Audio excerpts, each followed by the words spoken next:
I was born to the kindest people you'll ever meet. My dad owned a giant tech company, and we were wealthy, but my parents were always caring and generous, and taught me to be the same. When I was in the first grade, my parents took me to an amusement park for my birthday, and as we were leaving, I suddenly spotted a boy crying behind a bench. I realized it was Nathan from my class. He was a giant bully, but I couldn't just leave him there. Hey Nathan, are you lost? Let me help you. My parents and I searched for his parents all over the giant park and finally found them after 2 hours.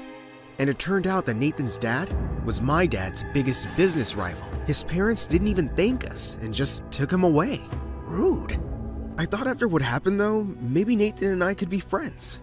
But the next day at school, I was walking down the hallway when he suddenly pinned me against the wall. If you tell anyone you saw me crying, I will deal with you. Do you get me? I won't, but how about you stop being a jerk to me?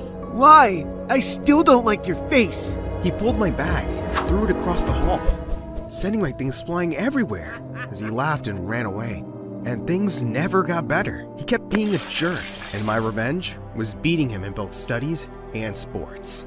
And everyone else at school really liked me, but I always tried to be kind and helpful. Once in 8th grade, I was helping our driver wash the cars when I noticed something heartbreaking at the gate. It was a girl my age, searching the trash for food. I walked up to her, but suddenly she dashed away like a cheetah. Wait, come back! I don't want to hurt you!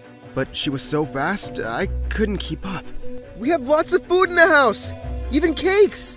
I'll get you some. She stopped immediately, then slowly walked back to me. Cakes? When I told my parents about her, they immediately invited her for lunch. Her name was Jessica, and she gobbled down her food like she hadn't eaten in weeks. Jessica started coming to our house every day after that. She never talked about her family, and whenever I asked, she got moody, so I dropped it.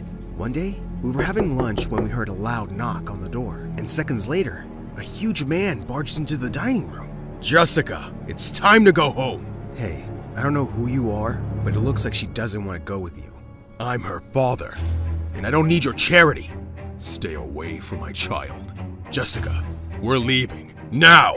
She crept out and he led her away, and she didn't come again. My parents and I were really upset, and we contacted Child Services to try to track Jessica down, and it turned out that her father was a wanted criminal.